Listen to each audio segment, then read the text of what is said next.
So I went through the fiery portal and ended up in hell. And in hell, or at least the entry point to hell, was a bar pool, and the bar pool was enclosed. It was about the size of a classroom, and it was about 30% full of water. There were random people just chilling, some people at the bar, some people floating around, and they didn't seem too important or anybody that I knew, so I just kind of ignored them. And I was just assessing the environment. There was drones, like spherical drones that have arms and stuff, like off the Matrix, and they were floating around in the water, dormant. And there seemed to be cameras watching me, which was kind of weird. I felt like I was being watched by an audience. And I started to talk to one of the guys to see if he knew anything about where I was, because I felt like I was in a familiar environment. I just wanted to know more.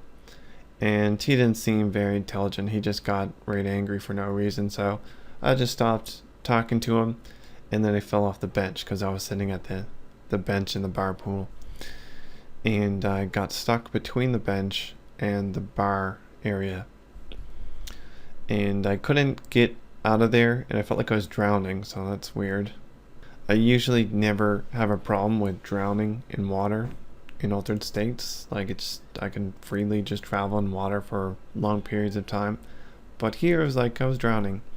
So I swam to the end of the bench and escaped the bounds of the bench and tried to resurface, but there was a drone above me, and the drone latched itself to my head with its little arms, and it couldn't resurface. So I just pushed the drone away from me a bit, like moved it with my arms, tried to detach it from my head.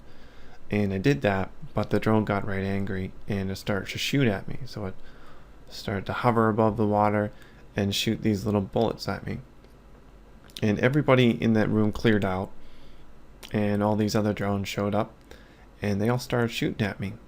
And I was just dodging their bullets. Wasn't dodging them, but I was catching their bullets with my hands.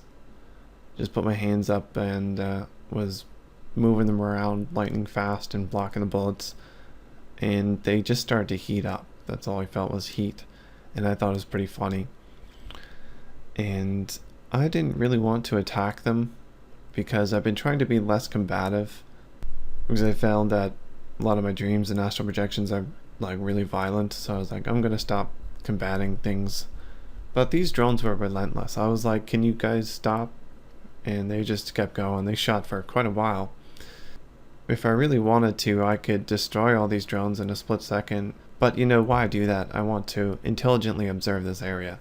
So I was just observing the drones, blocking the bullets. I wanted to see if they can see me underwater. So I went under the water, and they continued to shoot at me.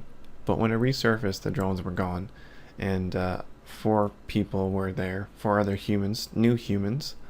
And they seemed to be people that I knew, but I couldn't remember them. So they approached me and they're like, Brian, no, they didn't say my name. They said, Roy, we missed you.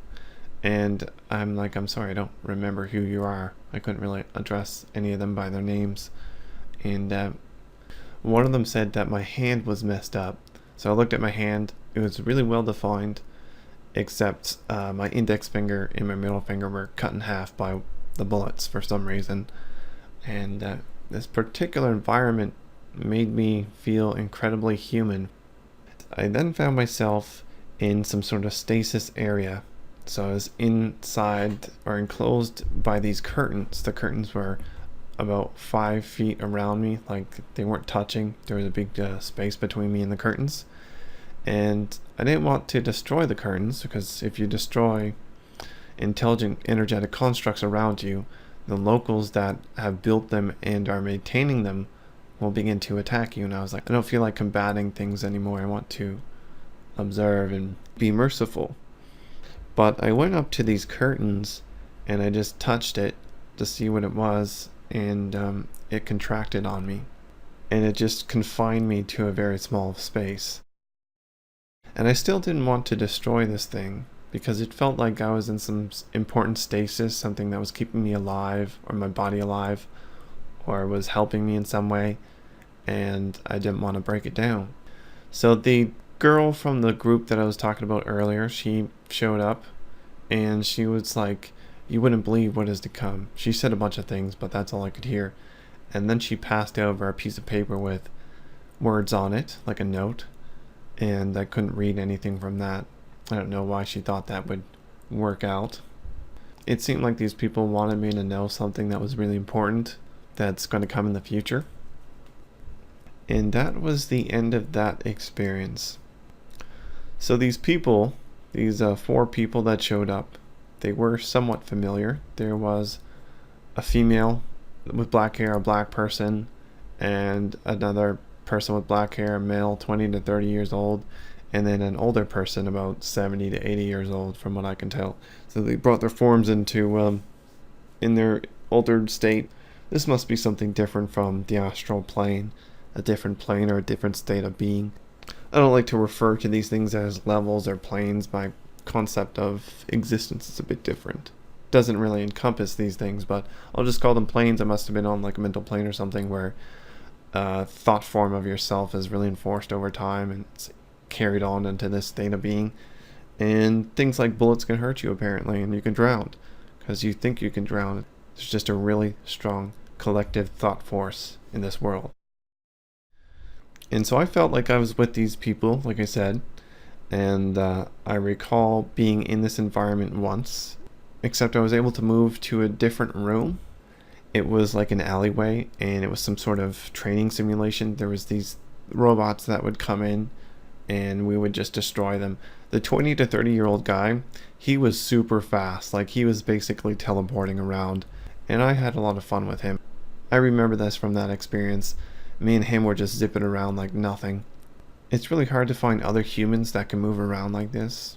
They'll seem to have a human form, but in these states they have inhuman abilities.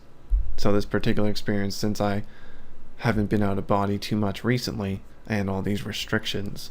But the last time I was in this realm, it was just like a Dragon Ball Z character, Superman. And yeah, we were put through this crazy simulation where all these crazy drones would come out and attack us, like ninja drones or ninja robots. And they would get bigger and faster as we completed the waves. And I didn't really recall these experiences, these past experiences, while I was with those 4 people. Otherwise, I would have said that I remember them, but this was after I woke up and was trying to look for past experiences with these people in them.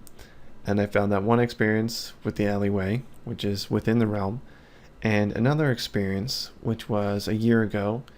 Actually, there was a bunch of experiences in that lower realm, and for the most part, all 4 of them were there, but the most recent experience in that lower realm, the old guy wasn't there. So there was just 3 of them. They were sitting at a table, and I sat down with them. They were telling me about the recent changes to the team, because we were some sort of team, and they said that the old guy died, and he can no longer traverse this realm. So I assumed that all 3 of them moved up to this higher realm, which happens to be called Hell, so that they can continue to work with this older guy who's been around for quite a while and knows his stuff. I'm sure he's an important part of the team. And we seem to be some team that combats oppressive forces in the astral world. So just like in the physical world, there are oppressive forces in the astral world, or maybe in the collective thought form of the physical world, like we're just combating these things so that they are less likely to manifest in the physical universe or something along those lines. So I'm not sure exactly what this experience means, but I assume that there is a dystopia that's like a potential future that's going to come to Earth, or may come to Earth. Because, for instance, when I was facing those drones and just like surrendering to them, they were still shooting me.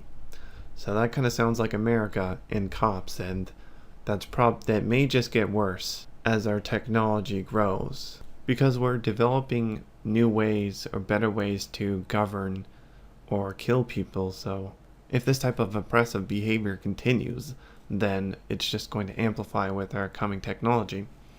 And that's what the drones were in this experience are symbolic of.